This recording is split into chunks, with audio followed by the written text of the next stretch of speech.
ಏನೋ ಮಾತಾಡಬೇಕು ಅಂದರೆ ಮಾತಾಡಬೇಡ ನೀನು. ಅಲ್ಲ, ಮಕ್ಕಳು ಅವ್ರಿಗೇನೋ ಬುದ್ಧಿ ಇಲ್ಲ, ಏನೋ ಮಾಡ್ತಾರೆ ಅಂತಾರೆ, ನಿನಗೆ ಬುದ್ಧಿ ಬೇಡವಾ? ಅವರು ಜಗಳ ಆಡಿದ್ರೆ ಅವ್ರಿಗೆ 2 ಏಟು ಕೊಟ್ಟು ನೀನು ಬುದ್ಧಿ ಹೇಳಬೇಕು. ಅದು ಬಿಟ್ಬಿಟ್ಟು ಗಂಡನ್ನು ಬಿಟ್ಟು ಆ ಮಕ್ಕಳನ್ನು ಕರ್ಕೊಂಡು ಇಲ್ಲಿ ಬಂದಿದ್ದೀಯಲ್ಲ, ಏನು ಹೇಳಬೇಕು ನಿನಗೆ? ಅಲ್ಲಮ್ಮ, ನೀನು ಇಲ್ಲಿಗೆ ಬಂದಿದ್ದೀಯ ಅಂತ ಖುಷಿ ಪಡಬೇಕು, ಅಥವಾ ಗಂಡ ಜೊತೆಯಲ್ಲಿ ಜಗಳ ಆಡ್ಕೊಂಡು ಬಂದಿಯಲ್ಲ ಅಂತ ಬೇಜಾರು ಮಾಡ್ಕೋಬೇಕು? ಏನೂ ಗೊತ್ತಾಗ್ತಿಲ್ಲ ನನಗೆ ತುಳಸಿ. ಏನಮ್ಮ ನೀನು? ನನ್ನ ಸೊಸೆ ಇಷ್ಟು ವೀಕು ಅಂತ ನಾನು ಅಂದ್ಕೊಂಡಿರಲಿಲ್ಲ. ಎಲ್ಲನೂ ಧೈರ್ಯದಿಂದ ಎದುರಿಸೋಳು ಅಂತ ಅಂದ್ಕೊಂಡಿದ್ದೆ. ಎಂಥ ಪರಿಸ್ಥಿತಿನ ಕೂಡ ಬುದ್ಧಿವಂತಿಕೆಯಿಂದ ನಿಭಾಯಿಸೋಳು ಅಂತ ಅಂದ್ಕೊಂಡಿದ್ದೆ.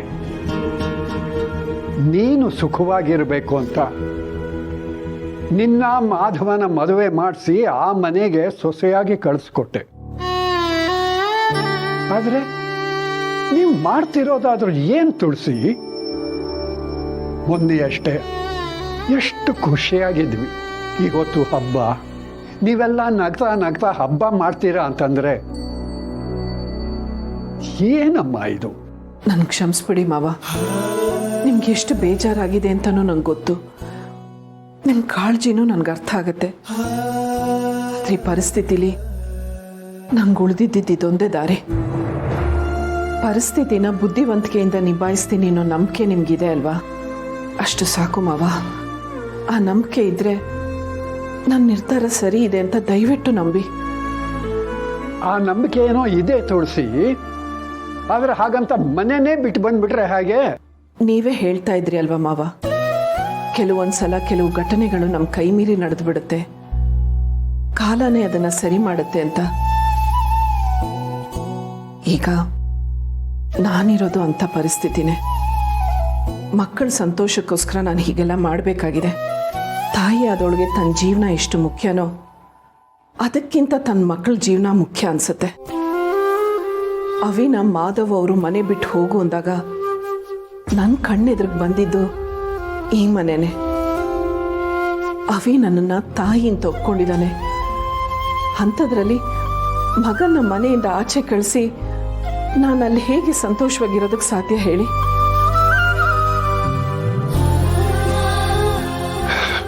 ಏನೋ ಅಮ್ಮ, ನನಗೇನು ಹೇಳಬೇಕು ಅಂತಾನೆ ತೋಚ್ತಾ ಇಲ್ಲ. ಇದೆಲ್ಲ ಆದಷ್ಟು ಬೇಗ ಸರಿ ಹೋದರೆ ಅಷ್ಟು ಸಾಕು.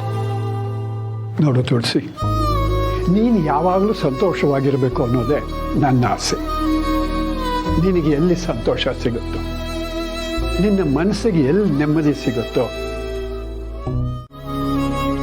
ನೀವು ಯೋಚನೆ ಮಾಡಬೇಡಿ ಮಾವ, ಆರಾಮಾಗಿರಿ. ನನ್ನ ಮೇಲೆ ನಂಬಿಕೆ ಇಡಿ. ಖಂಡಿತ ಆದಷ್ಟು ಬೇಗ ಎಲ್ಲ ಸರಿ ಹೋಗುತ್ತೆ.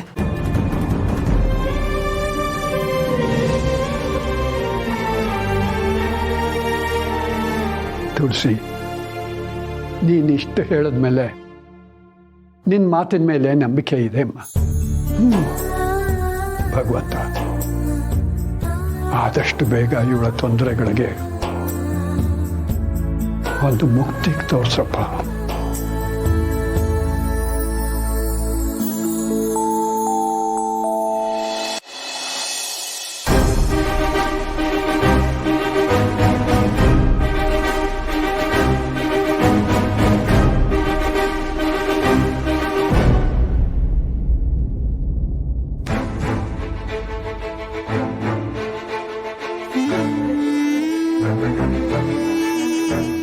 ಅಭಿ, ಯಾಕೆ ಹೇಗಿದ್ಯಾ?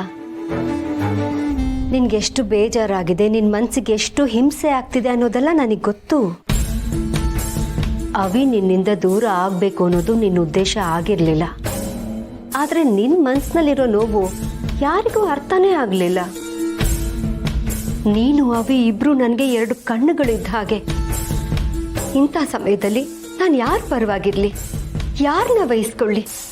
ಯಾರ್ದು ತಪ್ಪು ಯಾರ್ದು ಸರಿ ಅಂತ ಹೇಗೆ ಹೇಳಲಿ? ಆದ್ರೆ ಒಂದಂತೂ ನಿಜ, ಇವತ್ತು ನೀನ್ ಮಾತಾಡಿದ್ರಲ್ಲಿ ಯಾವ ತಪ್ಪು ಇರಲಿಲ್ಲ ಅಭಿ. ಆದ್ರೆ ಭಾವ ನಿನ್ನ ಮಾತಿಗೆ ಅಷ್ಟು ದೊಡ್ಡದಾಗಿ ರಿಯಾಕ್ಟ್ ಮಾಡ್ತಾರೆ ಅಂತ ನಾನು ಅನ್ಕೊಂಡಿರ್ಲಿಲ್ಲ. ಅವಿ ಮನೆ ಬಿಟ್ಟು ಹೋಗಿದ್ದಕ್ಕೆ ನನಗೂ ಬೇಜಾರಿದೆ. ಅವನಿಗೆ ಈ ಮನೆ ಬಿಟ್ಟು ಹೋಗ್ಬೇಕು ಅಂತ ಮನ್ಸಿನಲ್ಲಿ ಇರಲಿಲ್ಲ. ಆದ್ರೆ ಭಾವನೇ ಹೋಗು ಅಂದ್ರು. ತುಳಸಿಯವರು ಅದೇ ಸಮಯಕ್ಕೆ ಕಾಯ್ತಾ ಇದ್ರೇನೋ ಅನ್ನೋ ಹಾಗೆ ಅವನನ್ನ ಕರ್ಕೊಂಡು ಹೊರಟೇ ಬಿಟ್ರು. ಆ ಟೈಮಲ್ಲಿ ನನಗಂತೂ ದಿಕ್ಕೇ ತೋಚಲಿಲ್ಲ. ಗೊತ್ತಿಲ್ಲ ಚಿಕ್ಕಮ್ಮ, ನನಗೀಗಲೂ ಇದೆಲ್ಲ ನಡೀತಾ ಅಂತ ನಂಬಕ್ಕೆ ಆಗ್ತಿಲ್ಲ. ನಿಜ ಅಭಿ, ಮನಸ್ಸು ಒಪ್ಕೊಳ್ಳೋಕ್ಕಾಗದೇ ಇರೋಂಥದ್ದು ಏನೇ ನಡೆದ್ರು ನಡೆದೇ ಇಲ್ವೇನೋ ಅಂತಾನೆ ಅನ್ಸೋದು. ಆದ್ರೆ ಸತ್ಯನ ನಾವು ಒಪ್ಕೊಳ್ಳೇಬೇಕಲ್ವಾ ಅಭಿ? ನಾನು ಯಾವಾಗ್ಲೂ ನಂಬೋಂಥ ಮಾತು ಯಾವುದು ಗೊತ್ತಾ?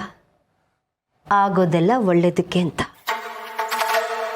ಅಂದ್ರೆ ಹೀಗಾಗಿದ್ದೆಲ್ಲ ಒಂದ್ ರೀತಿಲಿ ಒಳ್ಳೇದೇ ಅಲ್ವಾ ಅಭಿ?